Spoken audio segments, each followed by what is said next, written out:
क्या मधुबन नामक एक वन था, जहाँ तालंदी फुलने रम्य या तेन मधुवनम पुरा अल्लवड़ो मधुपुत्र तो तत्रासी दानवो वही।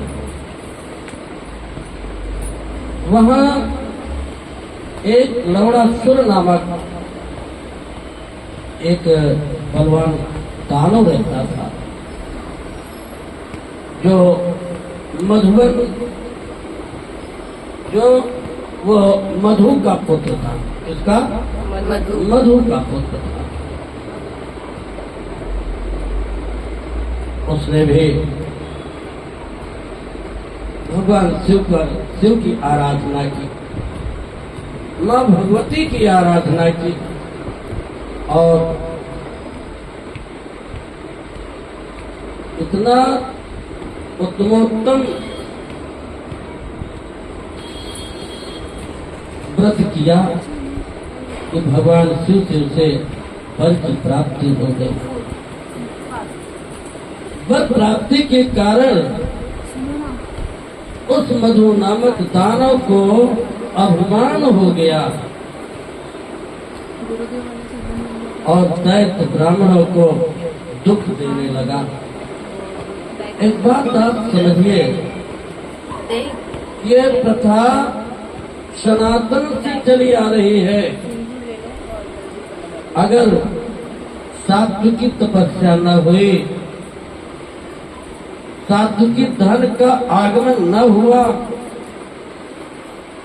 तो जिस प्रकार की तपस्या होती है उसी प्रकार का फल भी उसे प्राप्त होता है। मधु की भावना पहले ही थी कि मैं ऐसा वर प्राप्त करूं, ऐसी शक्ति प्राप्त करूं कि पूरे भूमंडल पर मेरा ही राज्य हो। क्या? मेरा ही राज्य हो। इस प्रकार से तपस्या करके वर को प्राप्त किया, और वर प्राप्त होने के उपरांत घमंड से दूर हो गया, घमंड से परिपूर्ण हो गया।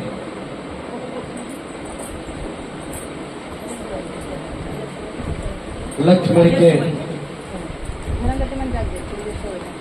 और जिधर देखो, चाहे जहाँ यज्ञ होती हो, जहाँ वेद पाठी ब्राह्मण वेदों का उच्चारण करते हो, जहाँ भी मंगल कार्य हो रहा हो, वहाँ मधु जो है पहुँच करके उसे तहस नहस कर देता था। अनेकों प्रकार की यातनाएं ताड़नाएं देता था। चारों तरफ भूमंडल पर हाहाकार मच गया। लक्ष्मण के छोटे भाई शत्रुघ्न ने उसका आगे चल करके वध कर दिया। उस मधोन्मत्त को मारकर उन्होंने मथुरा नामक परम सुंदर नगरी बसाई। कौन? मथुरा नामक सुंदर नगरी का निर्माण किया, और दो पुत्रों को राजकर में नियुक्त करके बुद्धिमान शत्रुघ्न समय आ जाने पर वो धीरे से स्वर्ग को चले गए। सूर्य वंश के नष्ट हो जाने पर मुक्ति को प्राप्त कराने वाला मथुरा यादवों ने मथुरा में अधिकार प्राप्त कर लिया, क्योंकि मथुरा नगरी में वो अभूतपूर्व ताकत है, क्षमता है, ऐसी शक्ति है कि जो भी दर्शन करने जाता है उसका कभी दुर्मरण नहीं हो सकता, क्योंकि उस नगरी का नाम है मुक्तिदायिनी। मथुरा मुक्तिदायिनी नगरी है, और यदि समय मिले तो हम सभी लोगों से यही करेंगे कि जीवन में एक बार, 2 बार, 3 बार अवश्य वहां जाकर के दर्शन करना चाहिए, क्योंकि परलोक में बड़ा अच्छा आपको काम आएगा। अभी तो नहीं, लेकिन परलोक में अच्छा काम आएगा कि ये जीव जब शरीर से निर्गत करेगा तो यमराज के दूत आपको स्पर्श नहीं कर पाएगा, क्योंकि वहां जाने वाला व्यक्ति जितने चेहरे भगवान कृष्ण के सामने पड़ते हैं, गोपाल जी के सामने पड़ते हैं, वो जैसे हम फोटो खींचते हैं तो वो चिन्ह बन जाता है, इसी तरह से उस मथुरा नगरी में जितने भी भक्तों का चरण जाता है, जितने मुखमंडल वहाँ प्रस्तुत होते हैं, वो सारे के सारे भगवान कृष्ण के उस विष्णु लोक में उपस्थित रहता है। ऐसे जीव को यमराज के दूत स्पर्श नहीं कर सकते। वही बता रहे हैं कि शत्रुघ्न तो चले गए, सूर्य वंश का समापन हुआ, मुक्तिदानी मथुरा को यादवों ने अपने अधिकार में कर लिया। उस समय जदवंशी ही राजा हुआ करते थे।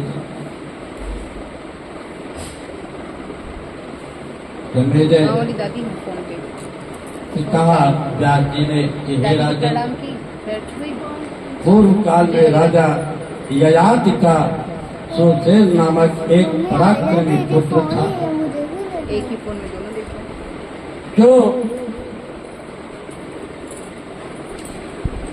वहाँ का राजा हुआ। हे राजन, उसने मथुरा और सुसेन दोनों ही राज्यों के प्रजों का भोग करता था। वहाँ पर वरुण के साथ वह समर्थी कश्यप ऋषि और महर्षि कश्यप ऋषि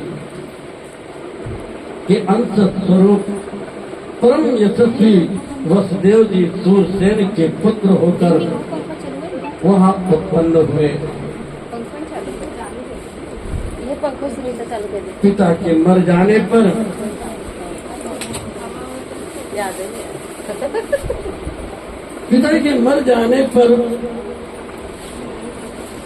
वसुदेव जी वैश्य वृत्ति में लग गए, बड़े का कार्य करने लगे। उसके बाद उग्रसेनो बहुवाद कंसत अध्यात्म जो महान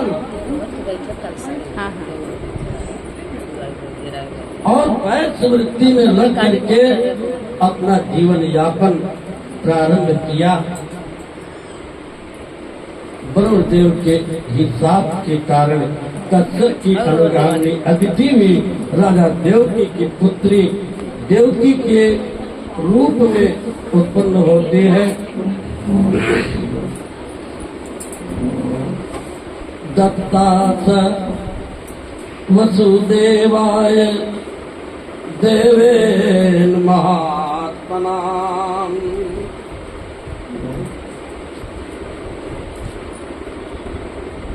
विवाहे रचते तत्र वागभूत गगन तथा।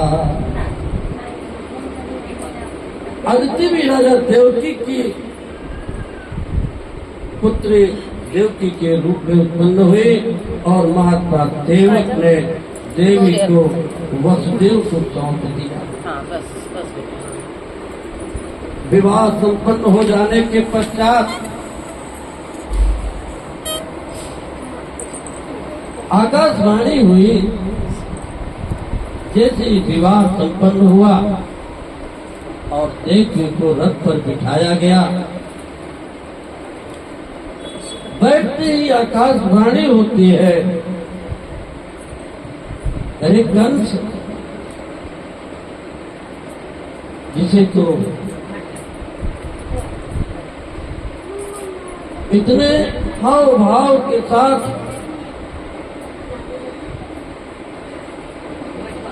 विशेष अलंकृत वस्त्रों के साथ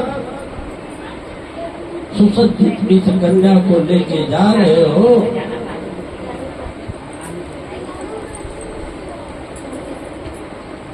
इसके 8वें गर्भ से उत्पन्न होने वाला 8वां ऐश्वर्यशाली पुत्र तुम्हारा संहार करेगा।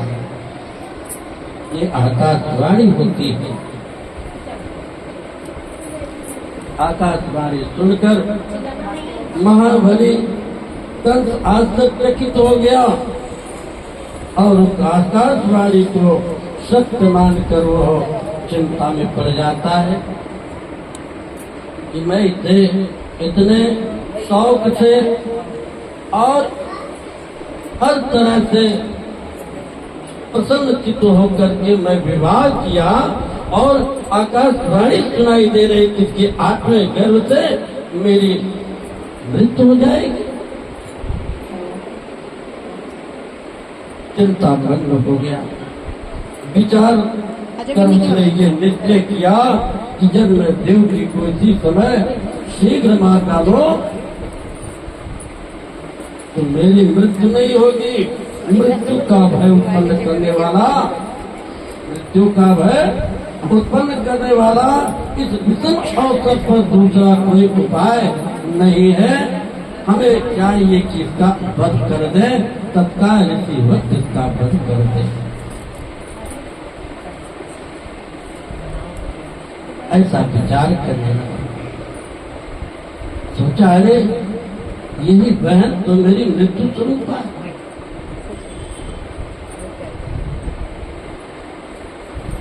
बुद्धिमान मनुष्य को चाहिए कि ऐसी स्थिति ही न उपस्थित होने पाए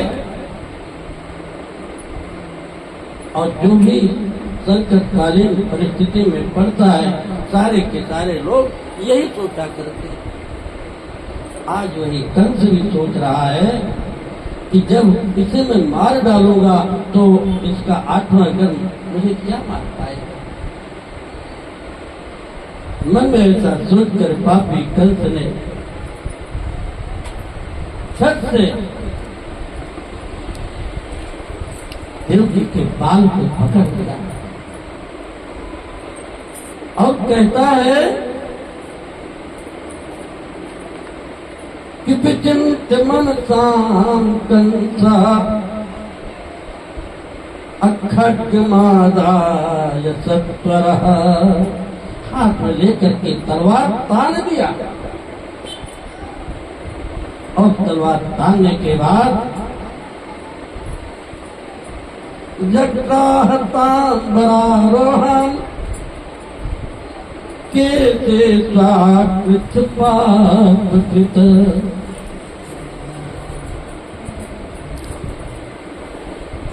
और जैसे ही तलवार खींचता है मारने की इच्छा से उस बुरे विचार उसके मन में उत्पन्न होते हैं। उस नवविवाहिता देवकी को अपनी ओर खींचने लगा। वसुदेव इन कर्तव्य मूल की स्थिति में देख रहे हैं। सोचा कि अब मैं क्या करूं। से मारी जाती देखकर लोगों में महान हाहाकार मच गया। वसुदेव जी के जो साथीगण थे वो सब भी तन्मना उठे। दांत पीसते हुए वसुदेव की तरफ देख रहे हैं कि जब तक इनकी अनुमति नहीं प्राप्त होते हम लोग कर ही क्या सकते हैं। और इधर सारे के सारे वसुदेव के साथीगण युद्ध के लिए तैयार हो जाते हैं। कुछ लोग कहते हैं अरे मुंचमुन चेति प्रोजुष्टम ते तद्भागवता कृपया मोक्ष्याम वसुदेव कीम देव मात्र।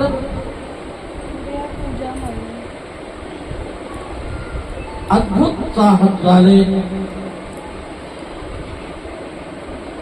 जितने लोग बैठे देखे, छोड़ो छोड़ो, मन मुझे छोड़ दो, छोड़ दो। शक्तिशाली कंस के साथ वसुदेव जी के पराक्रमी सहायकों का घोर युद्ध प्रारंभ हो गया।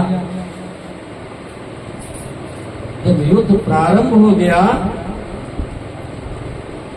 उन्होंने कंस को युद्ध करने से रोक दिया।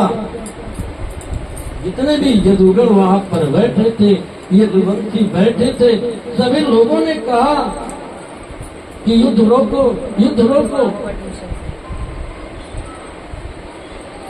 वर्तमाने तथा युद्धे दारुणे हर्षणे कंसम निवार्यामात् सुवृद्धाये यदुसत्तमा।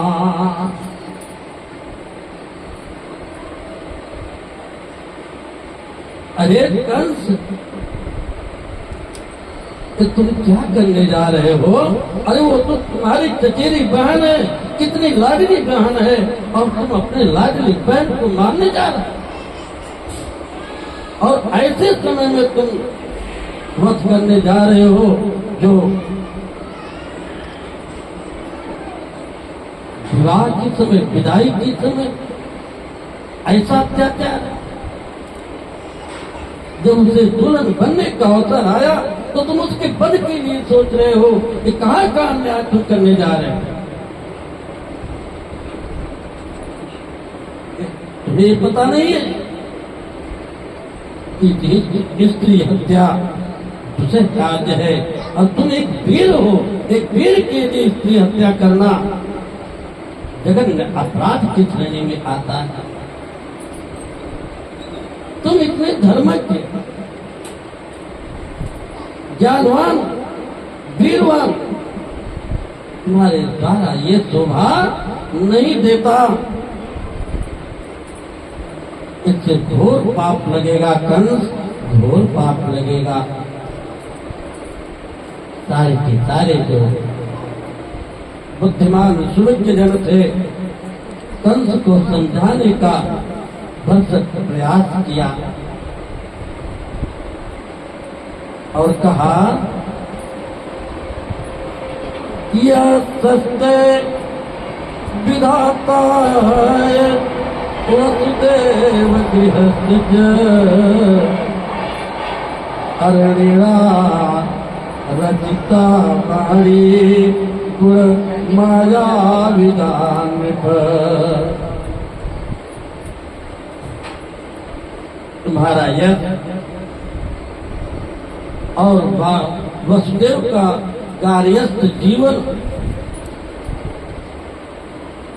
नष्ट करने के लिए किसी मायावी शत्रु ने यह कृत्रिम बाणी घोषित कर दी। कहा कि इससे तो सब कुछ नष्ट हो जाएगा। तुम वीर होकर भी आकाशवाणी से कर रहे हो। अरे जब आकाशवाणी के द्वारा ये जो स्वर सुनाई दिया है, जब वो समय आता तभी आप इस तरह से करते, तुम स्त्री से लड़के क्या पाओगे? जब उसका 8वां गर्भ तुम्हें आहत की स्थिति में पहुंचाता तो तुम अपनी वीरता उसके साथ दिखाओ। स्त्री की हत्या करने से तुम्हें तो जघन्य अपराध होगा, तुम्हारी वीरता में प्रश्न लग जाएगा। विभेति वीरत्वम भूत्वा भूत भाषता भाषया और यशो मूल विधातार्थम उपायस कारिणा कृता। तुम तो वही काम कर रहे हो कि पूरे जिंदगी भर यश रूपी वृक्ष को लगाया और तत्क्षण यश रूपी वृक्ष को उखाड़ करके फेंक रहे। अपने आप से ही अपने कीर्ति का हनन कर रहे हो कंस। तमाम सारे जदुवंशी उनको समझाने का प्रयास किए। कहा अरे और तो छोड़ो, बहन की हत्या तो जघन्य अपराध है। इस प्रकार वृद्धयादों के समझाने पर भी जब कंस पाप कर्म से विरत नहीं हुआ तो बैठे साथ में वसुदेव जी परम नीतिज्ञ, परम बुद्धिमान, परम विवेकवान, अब सोचा कि अब मुझे बोलना ही पड़ेगा। कहा कि कंस सत्यं ब्रवीम्याद्य सत्यधारं जगत्त्रयम् दास्यामि देवकी पुत्रान् नास्तव सर्वसः। कंस कहते हो, वसुदेव जी कंस से कहते हैं, अरे कंस, ये तीनों लोग सत्य पर टिका हुआ है। किस पर टिका है? सत्य पर टिका हुआ है। अब मैं इस समय तुमसे सत्य बोल रहा हूं कि अगर तुमको देवकी के 8वें गर्भ से, देवकी के 8वें गर्भ से समस्या है, देवकी की 8वें गर्भ से समस्या है, तो मैं सत्य कह रहा हूं कि इसके जितने भी बच्चे होंगे तुम्हारे पास ला करके दे दूंगा। पर इस दीन देवी देवकी की हत्या करने से आपको कुछ प्राप्त होने वाला नहीं, आपकी बड़ी कीर्ति होगी। ऐसा जगत अपराध मत करो। समझाया और तमाम सारी नीतियां कंस को अपने विवेक अनुसार, अपने बुद्धि के अनुसार सब कुछ कह डाले। कहा कि इसके सब सारे पुत्रों को आपको दे दूंगा। यदि क्रम से उत्पन्न होती हुई प्रत्येक पुत्र आपको न दे दो तो मेरे पूर्वज भयंकर तुम भी पाक नरक में चले जाए। मैं अपने पूर्वजों का कसम खा करके कि तुमसे वचनबद्ध हो रहा हो। वसुदेव जी का ये सत्य वचन सुनकर जो नागरिक सामने खड़े थे कंस से तुरंत बोल उठे, बहुत ठीक, बहुत ठीक। वसुदेव जी जो कह रहे हैं वास्तव में ये सत्यनिष्ठ, धर्मनिष्ठ, कर्तव्यनिष्ठ, इनके मुख से जो भी वाक्य निकलते हैं वो कभी असत्य नहीं हो सकता। ये बात कंस से वसुदेव जी महाराज कह दिए। उस समय उपस्थित जितने भी बुजुर्ग यदुवंशी थे, यदुवंशियों ने कहा कि वसुदेव के वचन झूठे नहीं होते। वसुदेव नाम क्यों पड़ा? जिसके हृदय में देवताओं का वास हो उसका नाम वसुदेव पड़ता है। तो वसुदेव के हृदय में सारे देवता विद्यमान, और उन्होंने अपने पूर्वजों को साक्षी दे करके, पूर्वजों का शपथ धरा करके कहा कि आप विश्वास मानो, यदि ऐसा नहीं करता हूँ तो मेरे सारे पूर्वज कुंभी पाक नरक में पड़ जाए। ये मैं कह रहा हूँ। जैसे ही ये बात वसुदेव जी सभा में बोले, सारे प्रसन्नता की दुंदुभियां, तुरही, तमाम प्रकार के बाजे सब बजने लगे, खुशियां मनाने लगे, जय जयकार की ध्वनि होने लगी कि चलो देवकी का संकट दूर हो गया। इस खुशी अब तो देव की दुल्हन बन करके जाएगी।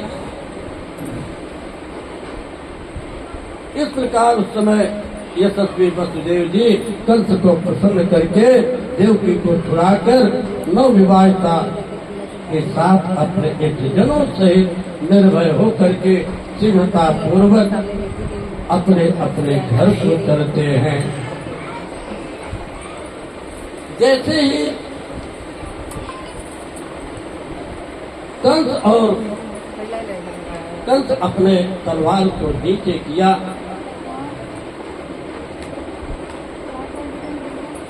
व्यास जी महाराज जनमेजय से कहा कि राजन, इसके बाद समय आने पर देव स्वरूपणी देवकी ने वसुदेव के सहयोग से जब वो समय आया तो गर्भ धारण किया। 10वां माह पूर्ण होने पर जब देवकी ने अत्यंत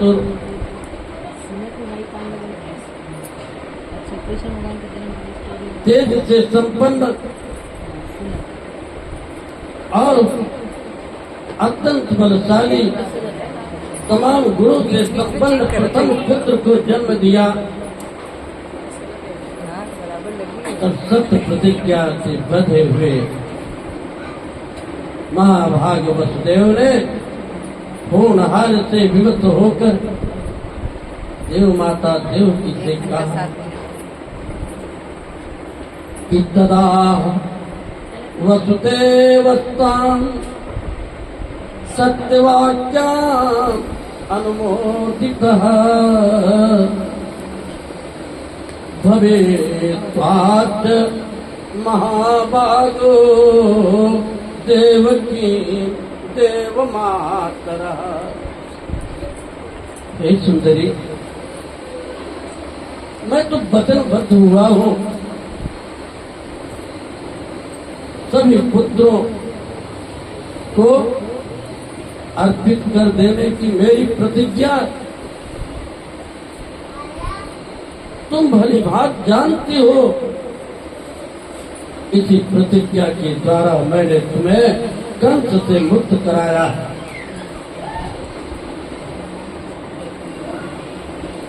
वरो समय में तुम जाना संस्कार पड़े, मोचिता तुम महाभागे सब तेन मया तदा।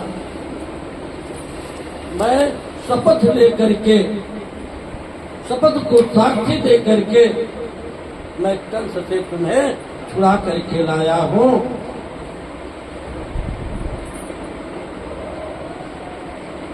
अद्भुत कर्मों का परिणाम तो भोग करना ही पड़ता।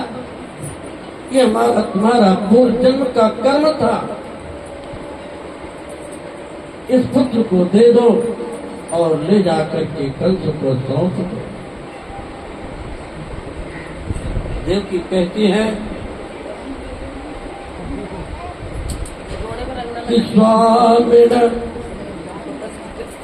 पूर्वकृतम कर्म अभी पूरे 5 मिनट बाद, अभी जब सर्वथा निवे अभी बुलाएंगे तपो दानैवा किन्न यातित्रयं हित अलिखितो धर्मशास्त्रेषु प्रायश्चित धर्म नृप। कहा हे स्वामी, मनुष्य को अपने पूर्व जन्म में किए गए कर्मों का फल अवश्य भोगना पड़ता है। हो सकता है कि मेरा पूर्व जन्म कुछ खोट था जो आज ऐसी परिस्थितियों का सामना करना पड़ रहा है। उस दैव के आगे कहीं किसी का कुछ भी नहीं चलता। आज एक प्रारब्ध है हमारा कि आज ऐसे दिन देखने पड़ रहे हैं। इस प्रकार से देवी देवकी जो वसुदेव जी आपस में मंत्रणा करते हुए अपने पूर्व कर्मों के प्रति कलर लगा दो। पश्चाताप करते हुए प्रथम पुत्र को वसुदेव के हाथ में देवकी दे देती है।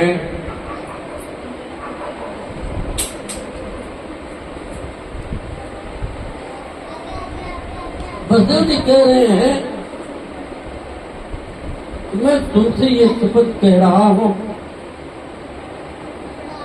उद्यम करना चाहिए, हार मान करके बैठना नहीं चाहिए। मैंने पहले दिन की कथा भी प्रसंग में कहा कि जब भी कोई ऐसी संकटकालीन परिस्थितियां उत्पन्न हो जाए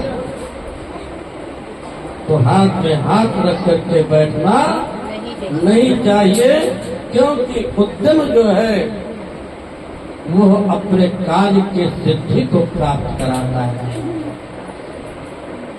कायरता हमें धरातल को ले जाता है। इसलिए कभी भी संकटकालीन परिस्थिति आ जाए तो अपने बुद्धि से, अपने विवेक से उद्यम करना नितांत आवश्यक है। जीव अपना पूर्ण शरीर छोड़कर अपने द्वारा किए गए कर्मों के अधीन होकर वो स्वर्ग में भी जाता है। अच्छे कर्म है तो स्वर्ग में जाएगा और बुरे कर्म है तो नरक में जाएगा, ये सुनिश्चित है। इसमें किसी प्रकार का कोई संदेह नहीं। धीरे धीरे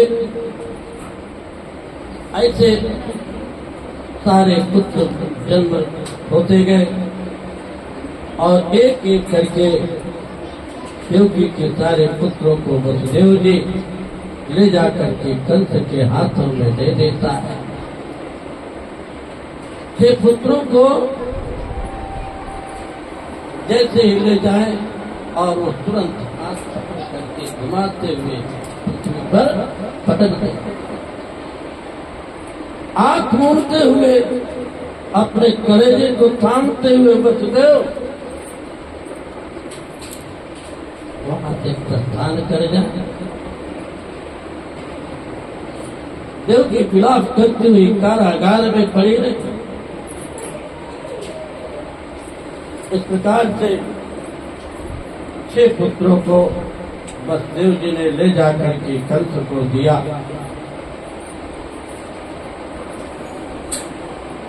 लोको गतो यस्मात् परलोकः कुतस्ततः अतो देहि चित्तं सुधो कंसाय प्रददाम्यहम्। कहा कि ये लोग तो बिगड़ गया, उसके लिए परलोक कहाँ? इस कंस को, इस सारे बच्चों को देते जाओ, मैं कंस को देता जाऊं। हे देवी, सत्य की भली भांति रक्षा करने से कल्याण होगा। हमने जो वचनबद्ध हुआ है, अगर मैं अपने सत्य का पालन करता हूँ तो आगे मेरा कल्याण होगा, इसमें कोई संदेह नहीं है।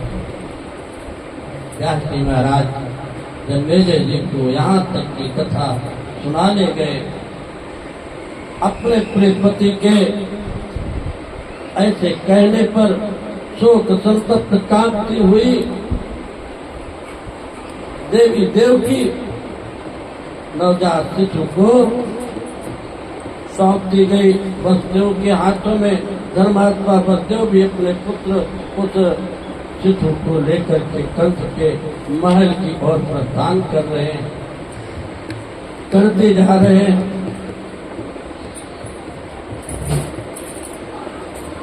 जब ले गए, हाँ, एक बार जब ले गए प्रथम पुत्र को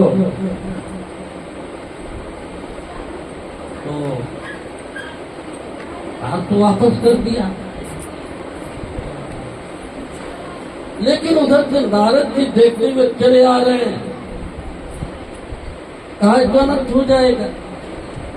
अगर ये पुत्र को वापस कर दिया, इसी तरह से सारे पुत्रों को वापस करता गया, तो कंस का जो बचा हुआ पुण्य है वो समाप्त नहीं होगा, आगे तो बहुत अनिष्ट हो जाएगा। उस अनिष्ट को बचाने के लिए नारद जी ने झट से कंस के पास गया, और कंस के पास जाते हैं और कहते हैं कि अरे मूर्ख कंस, ये तुम क्या कर दिया। जैसे ही नारद जी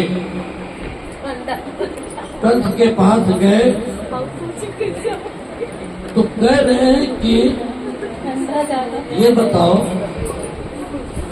तुम कह रहे हो कि हमको तो आठवें गर्भ से ही डर है, तो आठवां पुत्र किसको मानोगे। ये झट से 1 2 3 4 5 6 7 8 लाइनें खींच दिया। 8 लाइनें तो एक तरफ इधर से गिने तो इधर 8 और इधर से गिने तो इधर 8, बीच से गिने तो दूसरी तरफ 8। कह अब बताओ 8 पुत्रों में से तुम किसे 8 मानोगे। सरस्वती महारानी कंस के बुद्धि को छेड़ दिया, भ्रमित कर दिया। कंस को ये भी नहीं याद रहा कि गिरने की विधा दाहिने तरफ से है कि बाएं तरफ से है, भूल गया। और नारद जी उसको चारों तरफ से गिना करके जहाँ चाहते थे वहाँ 8 को सिद्ध कर देते थे। बताओ इसमें कहाँ 8, कौन किसको 8 मानोगे। अरे तुम्हें ये नहीं पता है कि देवता लोग कितने छलिया होते हैं। तुमको मालूम होना चाहिए कि वसुदेव और देवकी ये देवत्व अंश है, ये साधारण मानस मानो नहीं। तो 8 किधर से मानोगे। तुरंत कंस कहा, अपने मंत्रीगणों को आदेश दिया, कार्य भाग करके जाओ जाओ जल्दी जाओ।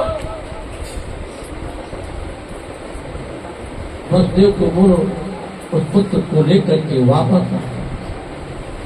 एक एक पुत्र आते गए, उसको मारते गया। अब धीरे धीरे जब सारे पुत्र समाप्त कर दिए जाएंगे 6 पुत्र, तो इसका बचा हुआ पुण्य नष्ट हो जाएगा। इसीलिए हत्या करना महापाप माना गया है कि आपके जन्म जन्मांतर के पुण्य जो संचित हुए हैं, जो आप समस्त राजलक्ष्मी राज वैभव से युक्त हैं, आप एक हत्या कर दीजिए, आपका सारा वैभव नष्ट हो जाएगा, सारा विभव खाक हो जाएगा। तो नारद जी ने कंस को यही किया कि जब 6 पुत्र मारेगा, इसके पूर्वक जितने भी पुण्य अवशेष हैं, इसकी शक्ति समाप्त हो जाएगी और राजयुक्त हो जाएगा। ये आकाशवाणी के द्वारा बताए गए मृत्यु रूप देवकी की 8वें पुत्र का मैं वध करूंगा। अष्टमं च हनिष्येऽहं मृत्युं मे देव भासितम् इत्युक्तः गतः श्रीमान् नारदो देवदर्शनः। इस प्रकार से नारद जी कंस को दर्शन देते हुए अपने मन की भावनाओं को प्रस्तुत करते हुए नारद जी वहाँ से प्रस्थान करते हैं और प्रस्थान करके वसुदेव को बच्चों के मन मस्तिष्क को दिग्भ्रमित किया। अब दिग्भ्रमित करने के बाद आगे बढ़ते हैं। तब तक चलिए फिर से एक बार भगवान का भजन हो जाए, तब आगे हम भी माँ भगवती की कृपा से आगे बढ़े। हरि ओम श्री राम जय राम जय जय